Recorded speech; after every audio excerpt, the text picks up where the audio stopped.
Hall of Fame promoter Frank Warren. Frank, look around. This is quite something, isn't it? It is blazing. Classic venue for a classic card. Will it be a classic main event on Friday? What do you think? I think it's going to be knockout chaos. I really do think that. There will be a knockout, no doubt about it, with the two of them. They're both big punchers, and neither of them can afford to make a mistake. And I think whoever lands, the first person to land a real hurtful punch, I believe will then determine the fight. I think if AJ gets caught by a real solid punch, will he continue to do what he does, or will he get on the back foot? It's going to be interesting. For me, to win this fight, he's got to keep it very long, and he's got to push him back. He's got to keep the other guy on his back foot, and he's a big man to keep off. So that's going to be interesting. Well, Tyson, we understand, is going to be ringside. Yeah. I'm sure he'll be watching everything that AJ does. And AJ, I mean, does it put more pressure on Anthony Joshua knowing that Tyson's there? No. He's a fighter. I mean, they're in the ring. They ain't got time to look around at that rubbish. I mean, you know, we're there, we're all watching, and they got to get on with it. If he starts thinking about who's outside the ring, he's going to have problems with the fella who's in the ring. I wonder how instrumental were you in Ngannou fighting Joshua? Because obviously on the 23rd of December, the idea was that Joshua would win, Wilder would win, and then they would both fight on this night. Correct. That didn't happen. So when talks came around to, okay, what are we going to do now? I mean, were you the one who pushed Ngannou's name forward? We were all there. His Excellency, we're in the room, and it's a fight that, you know, everybody's thinking. He was really keen on it, and he pushed him forward, and it happened. And George, my son George, and Eddie did the negotiations and the contract, having the fight being agreed by everybody concerned. So, you know, it's a team effort, but it's led by His Excellency because he wanted that fight. You know, you've got to look to what's the next best thing after the big upset. You know, after the big upset. I mean, Wilder, God knows what happened to him that night. He just didn't look like he was at the races at all. And here we are now. And it just shows you what's happening with this heavyweight scene. It's just such a revolving spectacle. I mean, you look at the fight on the undercard, you look at Zhang, and you look at Parker, and you look at a common opponent in Joe Joyce. Joe Joyce knocked out or stopped Parker.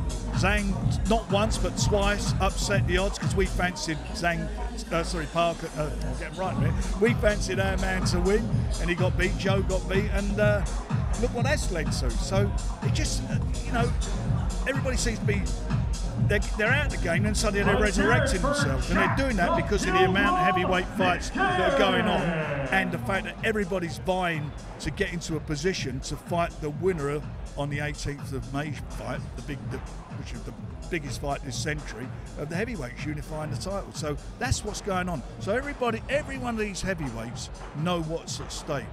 They're giving all. They're giving their all. Ladies and gentlemen, so it will be exciting. And on that Zhang Parker fight, these are two guys coming off huge 2023s where they both caused upsets that shifted the heavyweight landscape. How good a fight is that between Zhang and Parker? It's a cracking fight. What more do you want if you're a boxing fan than that? I mean, they're two winning fighters. I mean, two winning fighters who are putting really good performances in their last few bouts. So it's, you know, on paper it's a 50-50 fight. There's no doubt about that. And it will be exciting. It will be an exciting and Frank, fight. you can't go back to like he beat him. You look at the heavyweight division. Muhammad Ali had feats with Kenny Norton and Joe Frazier.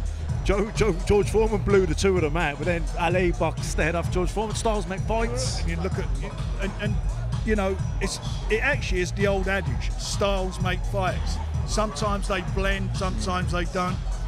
This is going to be an interesting fight. These two guys, and there's a lot of stake as well because the winner of it becomes the mandatory challenger. He becomes the WBO interim champion. So he's got it all to go for. He gets himself in the position. He has got a seat on that table, like Hrgovic has for the IBF version. They're all got a seat there, and they want to keep it and maintain their position. And they also want to be busy and earn money, and that's what's happening at the moment. Frank, we've got Mark Chamberlain just come to the ring there. He's got a fantastic fight on the card against Gavin Gwynn. We heard his side of the story yesterday about the telephone call he received around Christmas time to make this fight, but let's just hear it from your end. Well, what happened after the show on the 18th, we sat, excuse me, it was in His Excellency's house, and he said to me, we talked about getting some of the youngsters out on the card, getting some exposure, getting, you know, being seen over here. And he said, I want Chamberlain. And I thought, we're all sitting there, Chamberlain, who's Chamberlain? You know, we're trying to work it out who he meant, genuinely, because most of the guys have been world champions or contenders as well who have been fighting. And he's got a big screen, and one of his aides is putting up the records of Chamberlain's, and we look, no, it's not him, no, not him, no. And then he said, you know, Mark Chamberlain. I went, oh, you mean the fella I manage? Good manager me. I couldn't even remember who he was. Anyway, well, I knew he was, but I didn't think he was talking about him. So You weren't thinking about him? So he said, I want him on the card.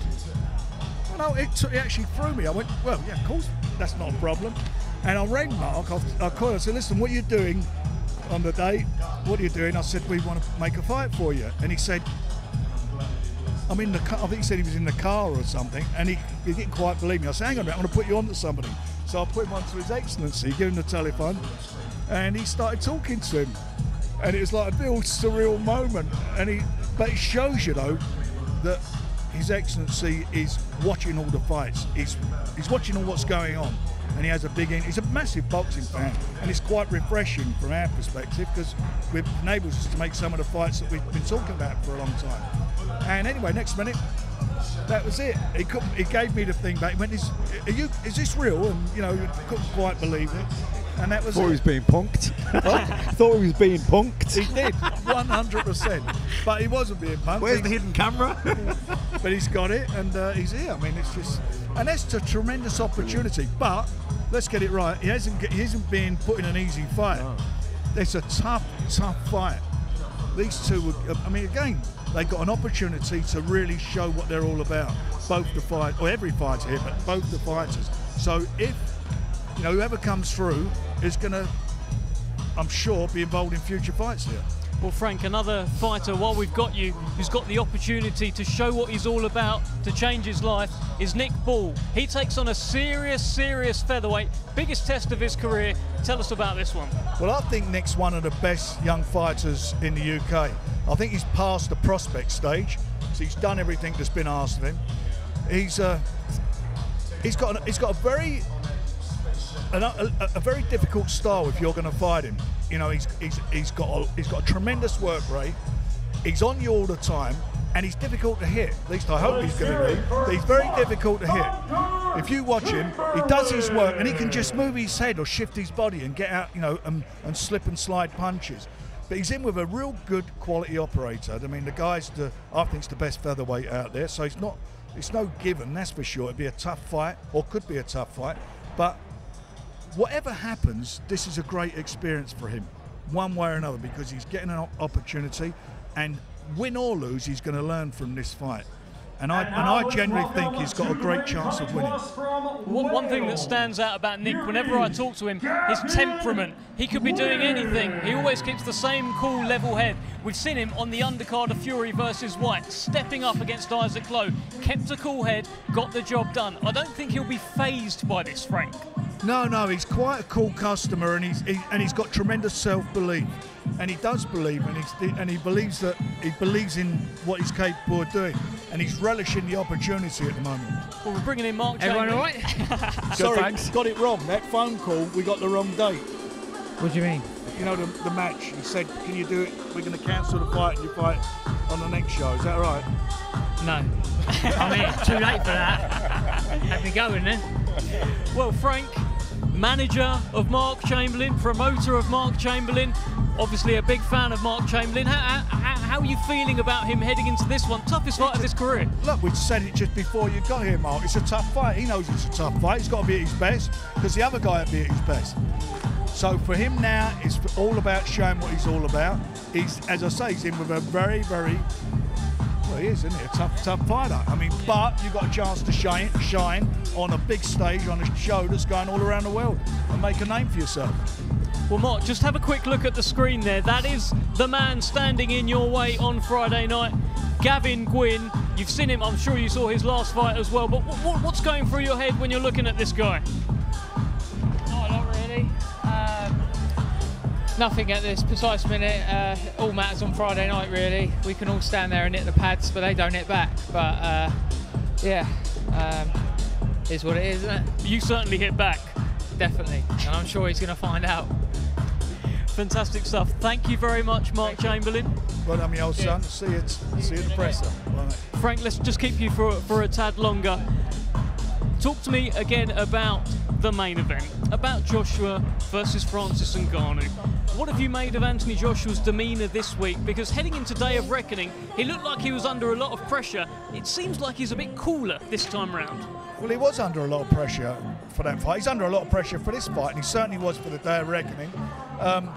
And even in the first couple of rounds of that fight, he was pretty tentative. Both of them were, and then he got to Wallin, and Wallin at the end of the day, you know, I was quite disappointed. But then again, AJ didn't let him get going. So he done what he had to do.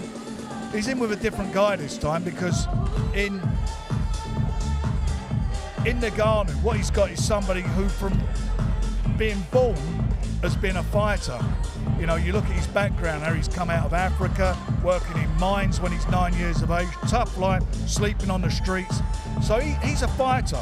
By nature, he's a fighter. And what everybody got wrong last time round was they looked at the fight with him and Tyson, that it was like two YouTubers or influencer fighting Tyson. It wasn't. He was fighting a fighting man. He was fighting somebody who's been in a ring, who's done it at the highest level in his particular discipline, UFC, and was a winner. And what he showed in that fight, which surprised me, was he actually couldn't box. He was switch hitting, going from orthodox to southpaw. So it's going to be interesting to see how AJ copes with that. I mean, at least he's had the opportunities to see some footage of him in a fight against Tyson.